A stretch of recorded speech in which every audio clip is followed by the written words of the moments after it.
So I also never thought I was going to be an entrepreneur. I built this brand last year purely because I just like thought there was no brand doing what I'm doing right now and really emphasizing the inner health aspect of things, right? Mm-hmm. And I knew this is what healed me. So I really wanted to get this out to the public.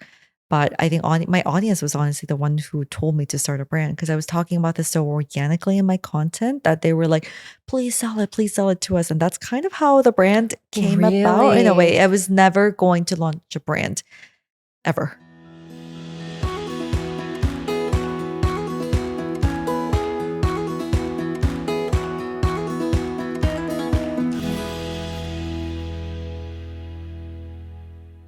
I am very excited to welcome our next guest, Ava Lee, to Quiet the Clock podcast. You are the owner and creator of byAva, Yes. entrepreneur, and I do want to talk all things about your business and your journey and your just career and egg freezing journey. So welcome and thank you so much for being here. Thank you for having me. It's an honor. Oh, and you were so generous and gifted me with a little bit of your products, which I was like telling you before, I want to buy all of them because I believe in what you're doing. And I'd love to hear, like, did you always have an entrepreneurial spirit? Did you always know you would start a business? Like, how did that come to be for you? I actually have quite the entire opposite mindset. I don't have a single entrepreneur in my family. Never ever thought I would be an entrepreneur, to be honest with you. You know, I grew up in an Asian household where all I did was study. Like we didn't do family vacations. All I literally did my whole life was books, study. And it was kind of robotic, right? You take a test, you get into college, you do the same thing. And then in college, I actually thought I wanted to be a diplomat my whole life. And then I experimented that and I was like, you know what? This is not for me. So I was like, I'm just going to get the hardest job I can get out of college then.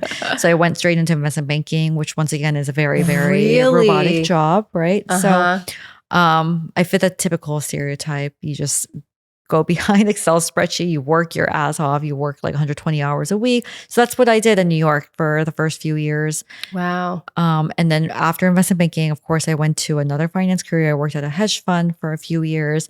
And then from there on, I went to another private equity fund. So it was just nonstop robotic work. Wow. So that was my career. And I thought I was going to retire in finance. That's all I knew how to do. I thought I was the least creative person on earth. Because all I knew how to do was work in Excel spreadsheet, do numbers. Wow. Read decks, right? That was my career. So we talk a lot on here about sort of this blueprint that's already laid out for us and these boxes that we should be checking and that being informed by like old narratives or modeling. And so you did not grow up in this country, right? No, I didn't. I grew up in Asia my whole life. The first time I ever came to the United States was for college. Wow. Yeah, no family vacations, no nothing. You were studying. You were busy studying. Yeah. What was the blueprint, if there was one laid out for you? Like, what was the expectation? Like, culturally, was it different? Like, our blueprint here really is, college, job out of college, partnership, marriage, babies. That was honestly my blueprint too. Like my parents didn't want me to go to the US because it's, first of all, very, very expensive. But I somehow was like, I just need to get out of here. I need to get out of this like Asian like stereotype. So I begged my parents to go to the US. I went to Notre Dame. Cool. Probably the whitest school in America. What was that transition like for you culturally? It was a pretty big culture shock in a way. So I was born in Korea, Seoul, big city, grew up in Beijing and Shanghai, once again, very big cities my whole life. And then I went to South Bend, Indiana. I was like, that's like a culture shock from New York. Yeah. Like I was like, why did I make a mistake? Right. How did you choose Notre Dame? I never even heard about the school. I always thought I was going to go to like, NYU, UPenn, Georgetown, George Washington, these schools and cities. But then I think like senior year, something like struck me, and then the admissions officer came to my school in Shanghai, and he like sold me on like the whole, you can have the true American college life, watching football, tailgating. And I was like, whoa, that sounds kind of cool. And I was like, you know what? Maybe I just don't want to be surrounded by Asians for college, right? Because I always think about it. I was like, what if I went to Berkeley or Mhm. UPenn for college, I would not be where I am today. My life would just span out very differently in a way.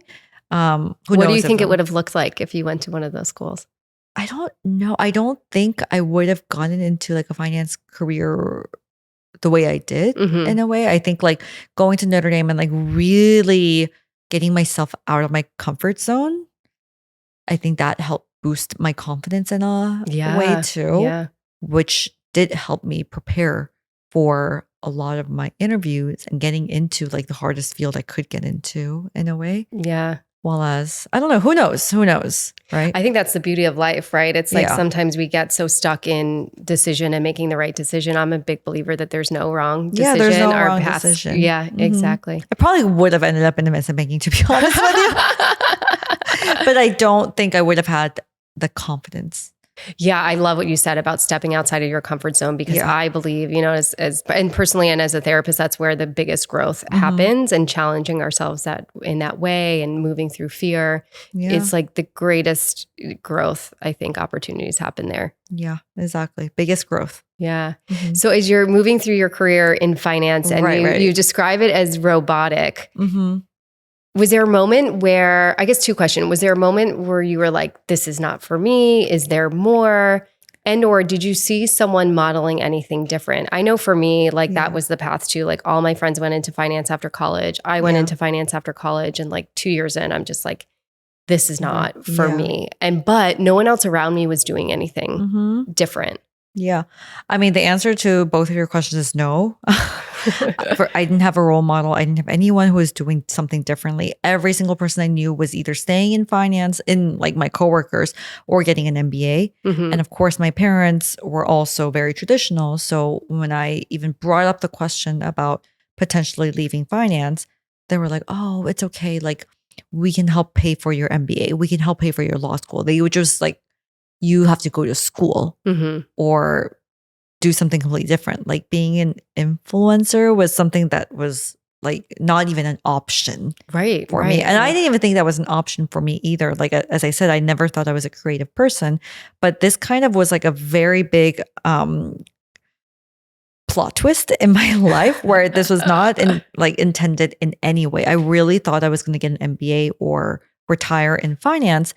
But having been the only woman in the office all the time, I think I came to a realization where like I was trying to be like the guys. I was doing everything they were doing. I was watching football every single Sunday. I was doing fantasy football and like really getting really emotional over these things because when I lost the fantasy football one weekend, I took that as a thing. I was like, I lost to a guy. That's how I relate to it because I was always trying to be like better than them or like competing with these guys who, to be honest with you, I was the person who was doing a lot of the behind the scenes work, right? Doing all the models and the spreadsheets. And then like my coworker who was like my same level gets to go to the meetings. Right. So like that was just happening continuously. And I just like lived with it. I was like, okay, maybe that's just like how it is. Like I just didn't think any differently because I was so young, right? Too. And I couldn't speak up in any way because I knew that if I spoke up, I would get fired. So I just worked. How is it for you, like mentally and emotionally, to be in that space, especially maybe when you started realizing like this is not right or this doesn't feel good, to try to like prove myself or get credit? It was toxic. It was very toxic. And like, I'm not even kidding. Like every Sunday, my mood and the Monday after was dependent on like fantasy football. Like I don't like sports. I don't like watching sports. And I was like so sick of pretending to like sports, right? Because I would get like my guy friends to like secretly help me with fantasy football. My coworkers didn't know. They just thought I knew everything. Like she loves like I was sports. Like I was so sick of pretending to be someone who I wasn't. So I think around that time at my last job in private equity, I was going through intense gut issues, like a lot of health issues. So that was just like an accumulation of everything that has built up. I wasn't eating healthy ever. I was just treating my body like a garbage can, right? I was drinking excessively, eating like seamless meals for breakfast, lunch, and dinner, not sleeping, all of that. So at one point, my body crashed. And that was when I was looking for more holistic ways to heal myself because I got to work, right? And that's honestly the reason behind how I started Glow with Ava, my account in a way too. Because it is a skincare account for other people, but some of my like earliest posts have always been about like what I eat for lunch as I try to heal. Yes, And I was sharing with you this off camera that I've done like an overhaul of my diet and my nutrition, and I'm really leaning into like a more holistic approach. And I know in some of your posts that you talk about like food as medicine. And you had also shared like coming from where you grew up, like that was kind of the way. And then you moved to the United States and you just saw this decline in your health because the stuff in our products and in our food is not. Yeah, like I was never sick growing up. And then I come here and like no matter what, I was always like sick with something to the point where like I couldn't even stomach an apple. Right. Wow. It was bad back then. So that's how I started. But I never thought I liked skincare more than anyone else because growing up in Asia, like it was just like norm. There's like more beauty stores and convenience stores and 7-Elevens back in Korea. So I just, every time I got a break from winter break for like a week or two, I would go back to Korea and China and I would just like bring luggages full of just skincare just because I thought that was like what you do, right? And I was like, since in college, you know, a lot of my friends didn't even know what a moisturizer was, right? So it was no like one talks about skincare routine. I was washing my face with a bar of soap for like all of my friends were doing for as long as I can remember. Like that was probably, like unfathomable to me. Oh yeah, bar soap, right? Bar soap, yeah. And then I come to the US and I didn't think I had an excessive routine or anything. Like even back in college, I didn't know about skincare as much. I didn't even wear sunscreen back then, but I just knew that you should moisturize your face, right? So my friends were always like, what is it that you're using? So every break I would bring sheet masks and like fun Korean beauty products to my friends in college. And that's how we like bonded. Same thing happened to me in finance where like I would share them with like my female assistants in the office because I didn't have any female coworkers or like my outside group of friends. So I was like kind of like that person who was bringing K-beauty to the US just with my one luggage. And that's how it kind of started. And I really wanted to share how to use these products because this was before like K-beauty was a really big thing. I think like this is back in 2017, 2018 where Instagram shelfies were a big thing, right? But no one was explaining how to use these products. So I was like, I need to be that person. So I would secretly post on stories, Instagram stories, and just teach how to use a sheet mask. What's a toner? But I was never show my face on the feed itself because I was deathly afraid. Really? Any of my coworkers find me and I would get fired. So I never showed my face. It was only 24 hours on stories. Oh, that's right. Because the stories used to disappear, right? Yeah. Wasn't that? I mean, it still does after 24 hours. Oh, yeah, that's right. It still does. You can tell I'm not well versed in Instagram. That's why I hire someone to help me with that. Yeah. So you felt like, so you had to hide this thing you're doing because you felt like you would get fired from your job. I also blocked all my coworkers on Instagram and their girlfriends. No one can find me. No one can find me. I blocked every single person. Not that I was big. I had like 3,000 followers, not even, right? Like I was a very, very small account, but I still loved doing it so much. And that's when I realized I was like, I am a little bit more creative than I thought. I wonder if it was always inside of you, but no one really encouraged it to come out. That's what it was. Yeah. Because no one encouraged me. There was no chance for me to. Right. The blueprint is laid out. You're studying. You're spending all your time studying. Right. But it's interesting how you then it's unfortunate too, you develop the narrative that I am not this thing. Yeah. But it's inside you. It's just not encouraged to come out. Yeah. But think about if I somehow came across this accidentally, think about how many other people who are in jobs that may not be the best use of their skill set. Because yes, I was good at my job in finance, but it wasn't the best use of my skill set. I can be so much more helpful for other people in a different capacity. Yeah. And not only that, but what it meant for you to be in that environment, what it meant you had to do or how you had to show up. It's almost felt like this disconnect from who you really were. Like you're saying, I don't really like football, but here am I like so emotionally invested. Right. In fantasy. Felt like not me. Yeah. Most days. So where was like this turning point where, okay, you realize you're creative, you're loving posting these things on stories. where was it a turning point where like, I'm going to do this. I'm going to leave finance at like your plot twist. What's your plot twist? My plot twist, it wasn't like my account was like huge or anything, honestly, right? I wasn't making any money. I didn't make any money for over 2 years, but my plot twist was I was waking up at like 5 a.m. every morning, shooting content before work, like doing all of this. And I realized that I love this so much that I was willing to sacrifice, all my income. And that's when I was like, I'm getting an MBA. I'm going to go get an MBA so that I can go be a marketing director or something at like an Estee Lauder or L'Oreal, which is like a beauty company. Because I tried to ask friends like, hey, can I move to, I have a pretty good resume, but these beauty companies, they wouldn't hire me. They would only hire me for their finance division. I'm like, no, I don't. You're like, I'm trying to get out of that. I'm trying to get out, but not doing finance at a beauty company, right? So I was like, the only way you can do it is by getting an MBA. So I started studying for the MBA, GMAT, all of these interview courses. And while I was applying, I was like dating my current husband at the time. And my life was in New York. So I didn't want to go anywhere really else other than the East Coast.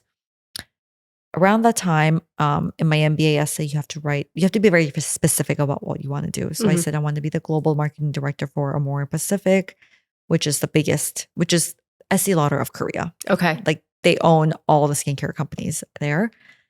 And I ended up getting a job in Amore Pacific somehow. Before doing the MBA? Before the MBA, as like a PR intern. Okay. Something like the lowest entry level job. That was like, I got my way in the door. Yeah. I can work on my way in 2 years. I don't have to spend like $300K on getting an MBA when I already got my door into my dream company. So I never went to an MBA. I also didn't get in Columbia or like my top school anyways. So I got in, but then I got hired because I had my Glow with Ava channel, even though it was like less than 10K. But they said I couldn't post about any other brands, which I get it. I get it. But just something about it didn't feel right to me. Like always trust your gut. Everything that I did up to now was like trusting my gut. I think that's so important. We were talking about that earlier, that intuition. It's a scary intuition. And for someone who was making zero money, something in my gut was like, don't do it. So I turned the job down. Oh, you never even took the job? I turned the job down. I was so happy, but then I ended up turning the job down. I didn't get an MBA. I gave up everything. And I told my husband, my boyfriend at the time, my mom, my dad, I was like, just give me 6 months. Give me 6 months and I'll work this thing out. What did they say to that? Or my mom didn't talk to me. My mom and I are best friends. I don't know if you saw my content, but I've seen your content. I know. I love it. I love that you had so much content with your mom. She didn't talk to you. She didn't talk to me. We didn't speak for like almost 6 months. Like, were you nervous to tell your parents that you were making this choice to pivot? Yeah. Yeah. It was scary. But my dad was very supportive. My dad was like, just do whatever you want. I'll be here, support you. But of course, my mom, like, she was like very caring. She also was like, I was the only person in my hometown who ever worked in Wall Street, right? So she had this immense pride. So she was like, what am I going to tell my friends now? But you're like, like influencer was not a thing back then. It's interesting too how our parents attach to the blueprint. I mean, it's the blueprints that's handed down to them. And my parents were opposite, where my dad was very much about the boxes and the blueprints and like the job, and being in finance was sort of the arrival of the thing. And so when I started deviating off of those things and trying to figure it out, he was not that supportive. Right. And I kind of like laugh now. I'm like, well, see me now, look at me now. Yeah, exactly. But my mom was more the one that was like, kind of follow your gut, follow your intuition, like find your thing. Okay. So how is it? Oh God, that must've been hard to not have your mom talking to you. Yeah. But honestly, I don't remember it being hard. No. I think I was so busy building this and like trying to prove everyone that I don't remember that period. So what was that? So you say, give me 6 months. And then what's that 6 months like? I told her, give me 6 months. I'll try to make things work. And then give me 1 year. I'll try to make half as much as I did in finance. And I did. I wasn't making any money when I quit, by the way. Like zero money on Instagram or anything.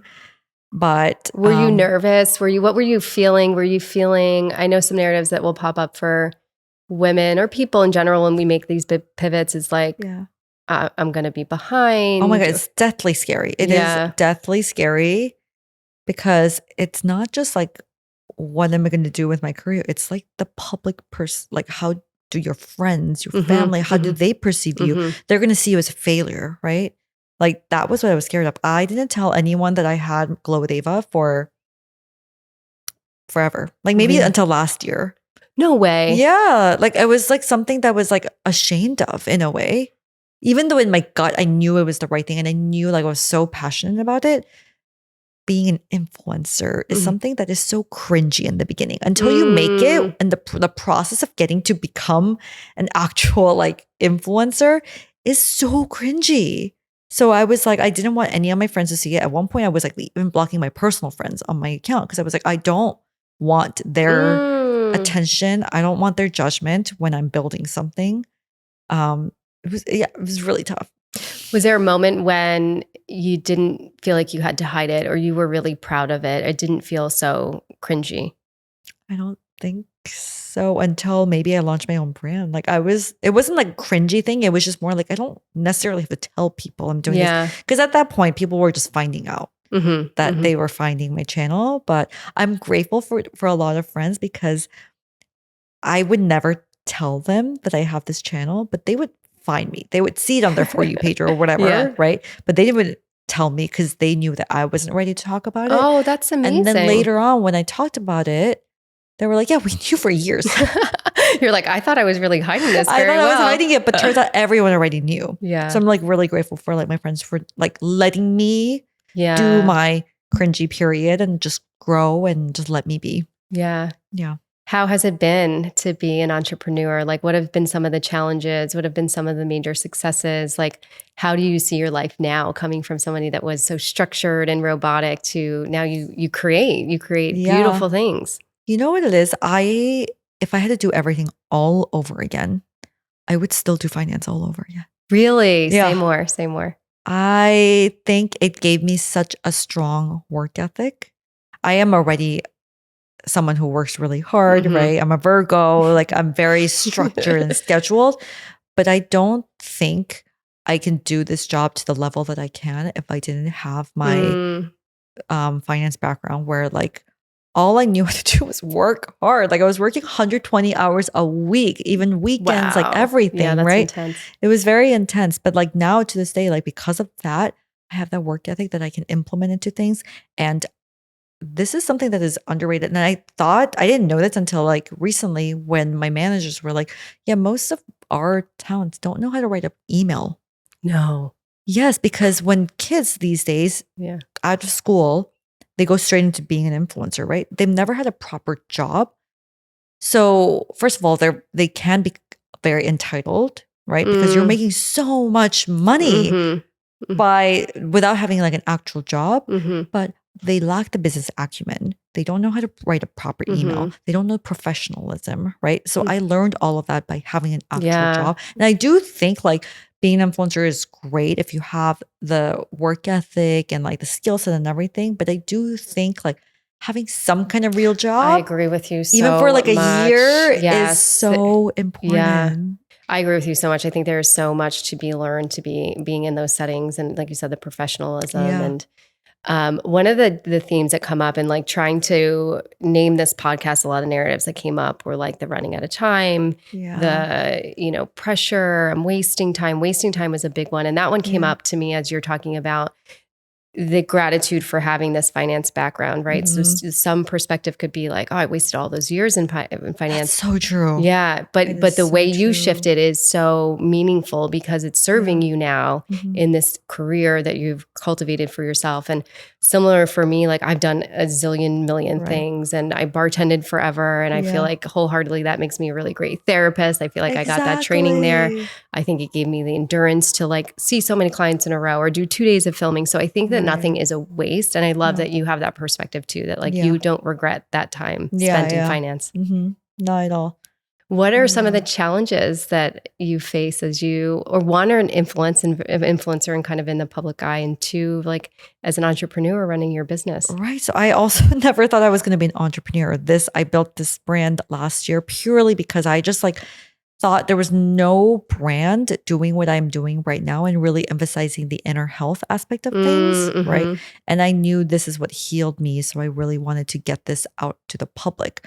But I think my audience was honestly the one who told me to start a brand, because I was talking about this so organically in my content that they were like, please sell it to us. And that's kind of how the brand came about in a way. I was never going to launch a brand ever. Because I knew it would kill me. Is it killing you? It's killing me. Yeah. It's worth it, but it's killing me. But I just love how with your story and a lot of stories I hear, and even my own, these things just organically came to be. Yeah, it's and not that's things. The beauty of it. Yeah. I think we got so stuck in how we think it should look. Yeah. That we don't see all these other opportunities. And if we kind of like lean into it a bit, things come to us. Yeah. And I don't think that like the timing is also, I think people are like, I need to be doing this by age like 35. Like I need to be doing this by age 45. I need to have a house and kids, like I really don't think there is like a good timeline for anyone. Everyone's timeline is so different. Yeah. You have to go at your own pace, right? Like, yes, maybe if I started my brand like 3 years ago when like my TikTok was like booming, maybe I could have sold more products. But at the same time, I was not ready. My audience wasn't ready. I wasn't ready at all. So I think just having the grace and waiting it out until like everyone around you and yourself, most importantly, is ready is very important. I love that so much, the idea of readiness, because I think we're racing to the next thing so much because we might authentically want it, or two, we think we should want it. Yeah. And we're not checking in with the readiness. And I have so many female clients and male clients too, where in their dating, they're just hitting the wall and they're repeating the patterns. And I'm like, the readiness isn't there. You're not ready to be dating in a way that's going to make it very enjoyable and successful for you. Yeah. So I love that you bring up the readiness. Yeah. The struggles beyond that is just being a female founder, right? And thinking you can do it all when you can't. I think I really struggle with that because I still struggle with this. I really feel like I can do everything. When I'm like, I really can't. Like I'm killing my body over doing this. But delegation is, I think, the hardest thing ever. Really, really, really hard. Because I'm someone who's such a control freak with everything that I do that I think that no one else can do it better than I can. When actually they can. Or like I need to be able to focus my time on the things that I'm really good at. That if anyone can do it 80% as good as me, or like if someone is much better at something than I am, then I should 100% delegate. Like for example, like this setup for podcasting, right? It would take me probably like a month to figure out camera settings and microphone settings. Like this is why you see all these people in the room here. I can't do this without them. Every single day for a month and I still wouldn't really be able to figure it out. But old me would be like, I'm trying to save money. I'm going to do everything myself, right? Like I'm learning to delegate. It's hard. I really struggle with that too. And even starting my own practice, I was doing everything for the practice, all the administrative work, seeing a caseload of 30 clients. And it was killing me too. And I think there's this idea, and I work with my clients on this a lot, is like, yeah, we could probably do it all, but what are you sacrificing? Right. What does it mean to be doing it all? And for me, it was like endless hours in front of the computer, like not sleeping, not eating well, like not spending time with my boyfriend, like just there's a lot of, sure, I can do it all, but there's things falling to the wayside. Yeah. The sacrifice, knowing what you're sacrificing. Yeah. And being our health, which is your focus. Can you share more about the brand and the products that you offer? Yeah. So my brand name is byAva. We are a holistic health company that focuses on inner glow, inner health, outer glow is kind of like our tagline. It came out because I was struggling with my own health journey and I really relied on the concept of food as medicine. So, when I left Asia, I completely relied on the American diet and in the most unhealthy way. Mm-hmm. Growing up, I didn't know what a calorie was. I didn't track anything. Like I literally didn't know what a calorie was until I came to college. That is so interesting. But that's so heavy in our culture. In Asia, there's no calorie count on a package. But now you see what here it's like. It's yeah. Like, you go to the restaurants and they have them on the menus and like, well, now I don't want to eat that. I don't want to see anything yeah. because I was like, I knew how to intuitively eat. When I came here, I got obsessed with calories. It was not healthy. Really? Yeah, because it was a completely new concept. I was like, oh, you know what? If this pizza slice is 500 calories, but this chicken bowl or steak is 600 calories, I'm choosing the pizza because it has lower calories.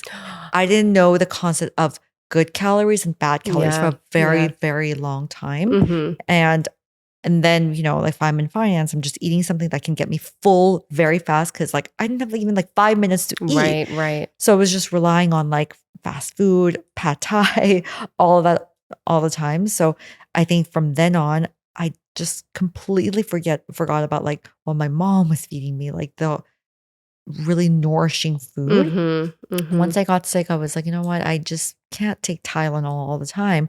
I'm going to rely on a lot of the Chinese herbs. So that's kind of what I lean back on.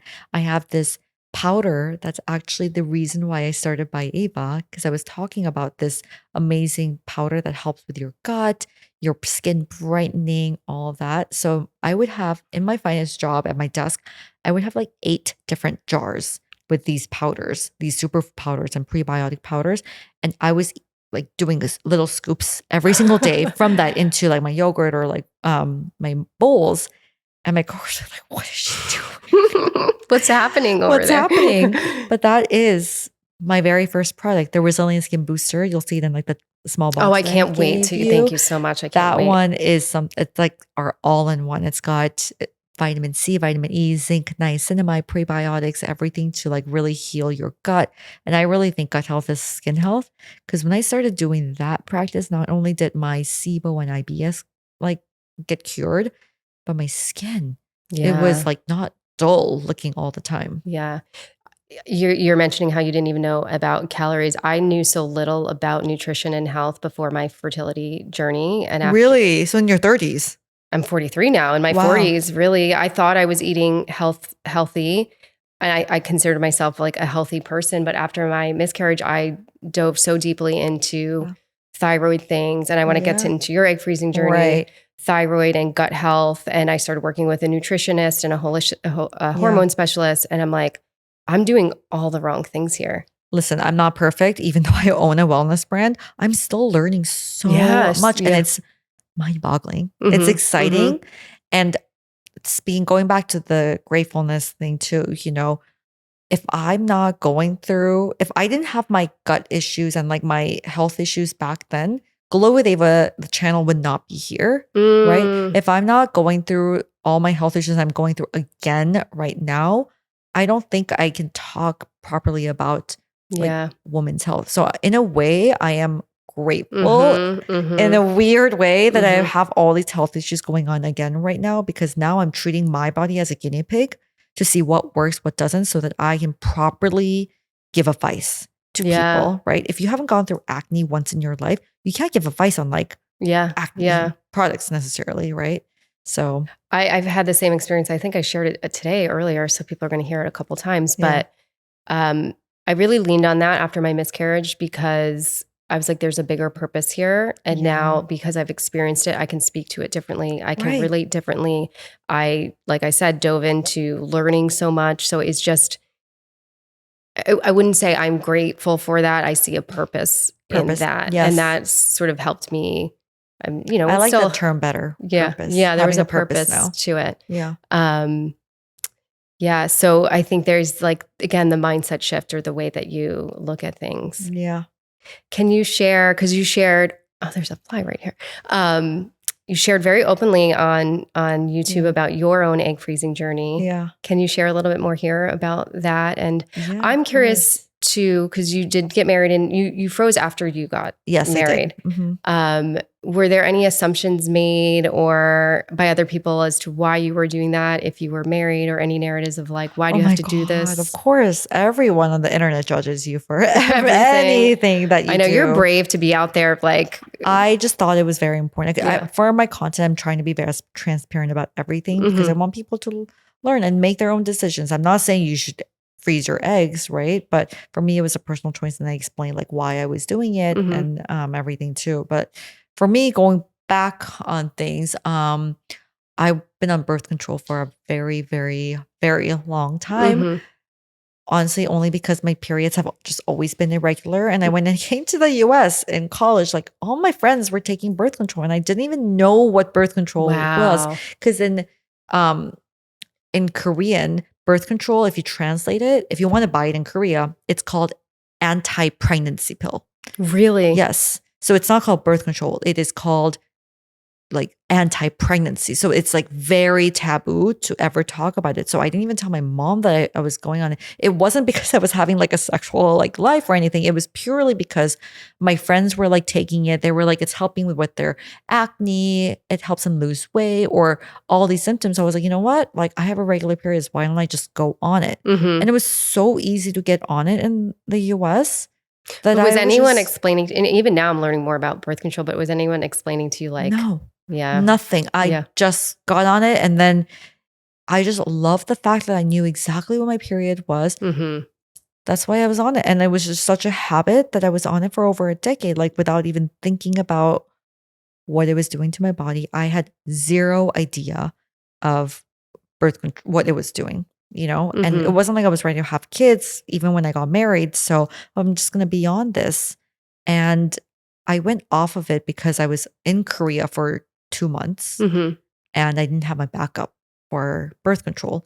I didn't want to go to Korean doctor and be like, I want an anti-pregnancy pill. So I naturally just had to get off of it. When I went off of it and get my period for a very long time. Wow. It was 3 months and I was like, oh, that's and then every doctor I went to was like, that's totally normal. 6 months go by. I'm like, something is not right. Keep seeing doctors here. They're like, it's normal. I did my blood work. They're like, nothing is wrong with you. Nothing is wrong with you. A year goes by and I'm like, something is wrong. What was that like to keep getting? I feel like that's part of the problem is it's like so dismissive. But I went to so many different doctors and they were like, it's just normal. Just give it a while. Give it a while. Like I was just so lost. I was, why am I not getting?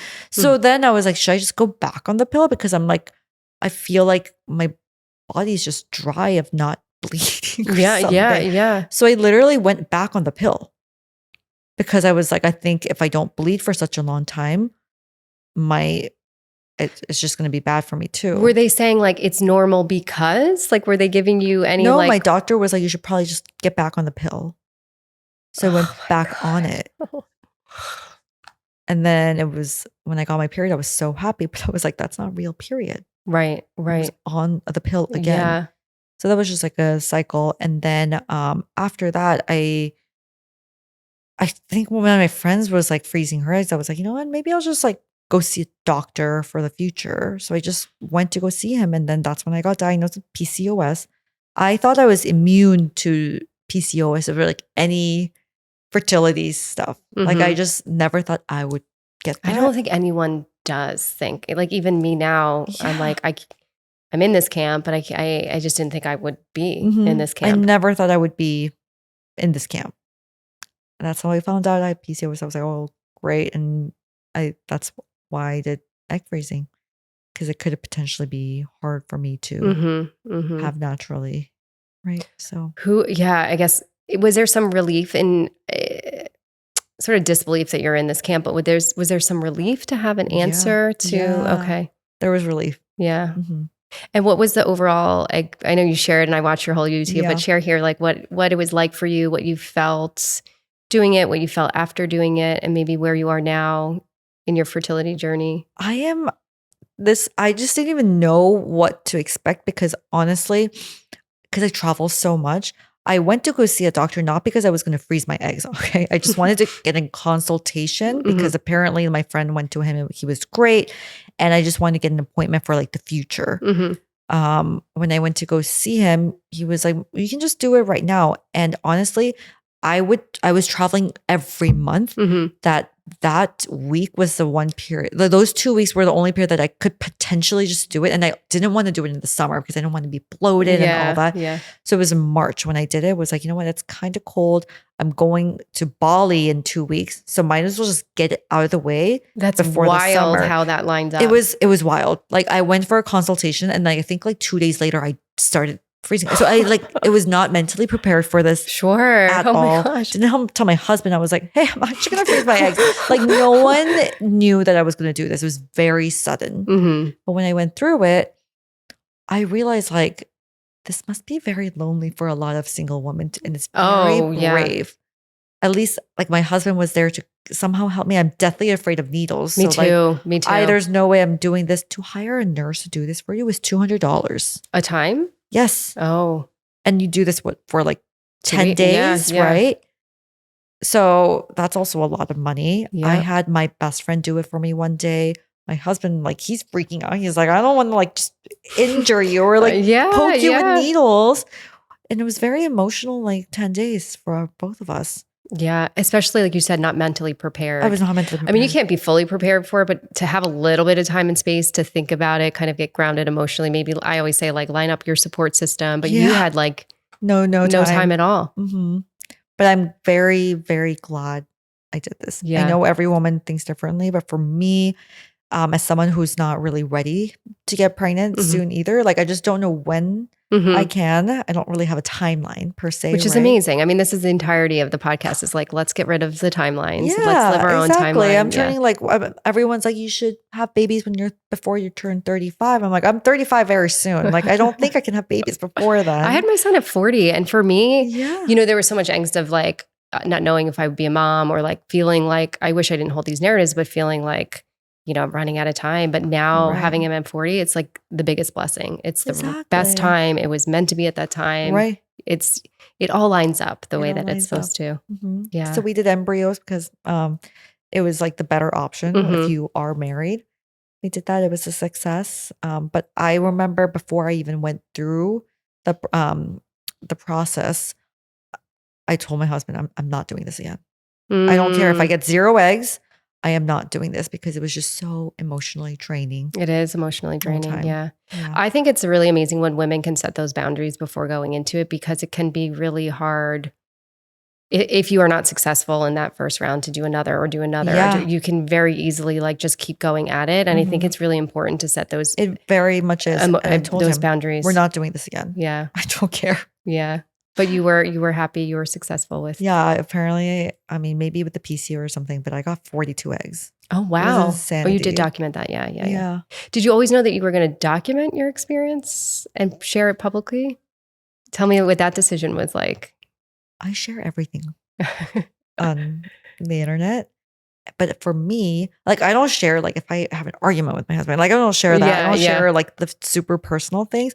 But for me, this was such an important thing to share for women. Like I didn't even question, should I share this or not? It was like, of course I have to share it with all my female followers because I know that I get questions about fertility. When are you going to have kids? Like I get asked those questions all the time. What is it like for you to get? How do you feel when you get those questions? I think it's a natural question. I'm like very open to it. I don't feel weird about it at all. But I just think like people look up to me or like they want to do when I'm doing it. Like to a lot of women out there, I am somewhat of a role model, right? Especially to a lot of Asian women out there too. So I think that's why they keep asking me these questions. When are you going to have a baby? It's very weird. Like I get that question a lot. Interesting. But I love that what you're saying. If you are this role model, like you are creating a different blueprint. Like you are showing that it's possible to pivot and have plot twists and to start a company and do something different and live on a different timeline. So I love that you are the model for that. That's amazing. Yeah. You had mentioned earlier that, and I don't know, you said you're an open book, so I'm just going to ask you that you're going through some health issues currently. Yeah. I think the biggest irony of starting a wellness brand was I started this to share everything that I've learned and like just help people heal from the inside and out because I really believe like good skin health comes from the inside and Mm-hmm. what you nourish, right? Mm-hmm. And gut health equals skin health. So that was the motivation behind starting this brand. I was so passionate about it. But by starting this brand and being the only person who worked on it, I destroyed my health. Mm. I was so busy. I wasn't eating well. I was drinking. I was just eating croissants and fried food all the time. I wasn't sticking to the lifestyle that I Yeah. preach. And beyond just the eating, I was so stressed. My body was so stressed. I was living on a plane all the time. So Mm-hmm. like all of that adding up, I was so excited about building this brand that honestly, I never felt fatigue. Yeah, you're like running on adrenaline, probably. Yeah. Adrenaline all the time, but Yeah. that's not good. And my doctors were telling me if you're running on adrenaline like that, but you don't sleep like this, your brain is overworking. If your brain is overworking, your liver and your other organs are dying, right? Oh my gosh. So that was what was happening for like over a year of just building this company. And last year, at the peak of when I was busy, I got diagnosed with hypothyroid. Me too. Did you too? Yeah. Yeah. Yeah, and once again, I thought I was immune to this. I was like, wow, I have PCOS and hypothyroid and just every gut issue out there. Because if you think about it, everything is interlinked. Yeah. And I didn't know that either. As I'm diving deeper into what causes or like remedies for my health, I'm realizing that stress is the root cause of everything. Stress causes inflammation, causes everything. Yeah. Mental health, I thought was separate from gut health. But it's so related now. Yeah. It's crazy.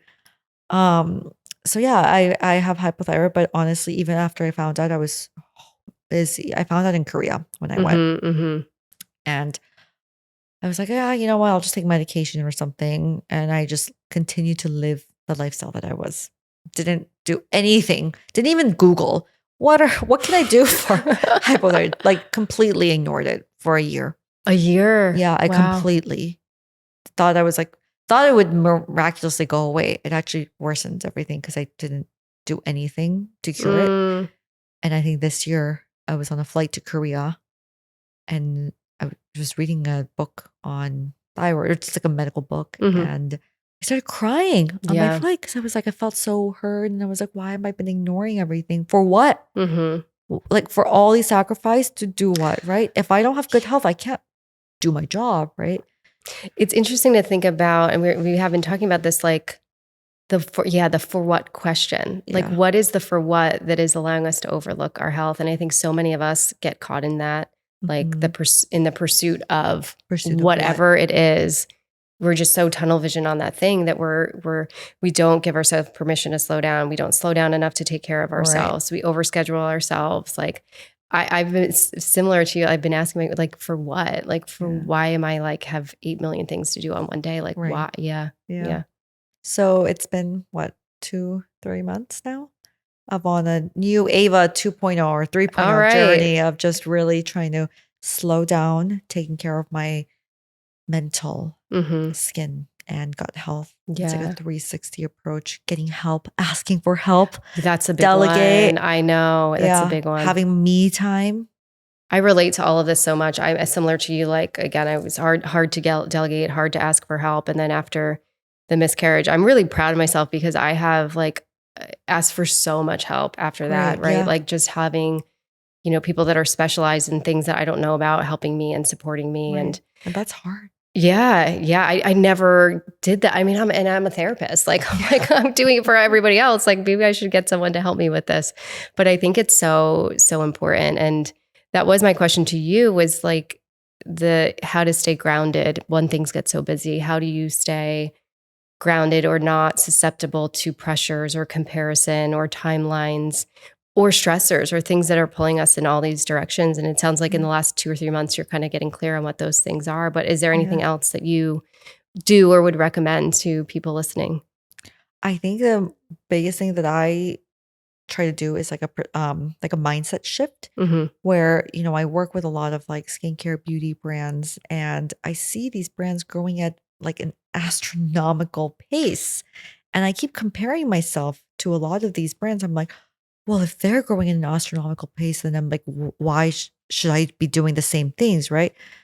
But what I don't realize is like we just have different philosophies as a brand too. Like I don't want it, for example, like investors right now, but all these brands have like, millions and millions and millions of funding, Mm-hmm. which is why they can grow at an astronomical pace. And I learn more about the behind the scenes of like if you do that, you have to give up control over your company, like all of these things. Mm-hmm. But for Mm-hmm. now, I'm like, my priority is so that I can formulate the products that I want without outside pressure at my own pace.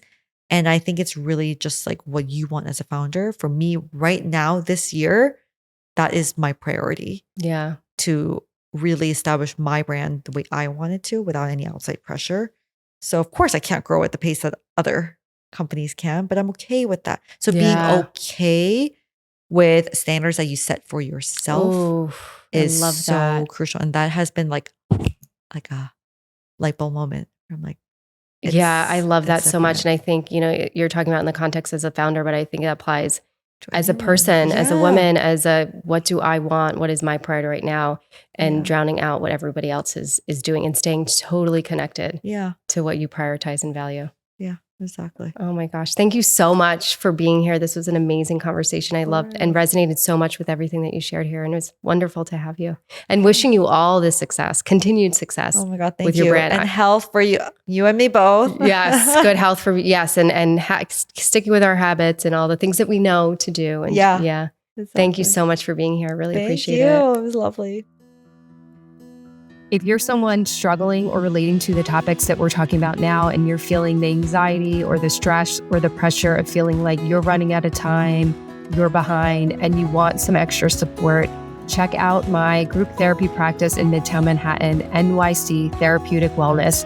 We have an amazing team of clinicians ready to support you in your journey, to help you feel more grounded, to help you feel more grateful, to help you feel like you're just exactly where you need to be. So check us out at www.nyctherapeuticwellness.com.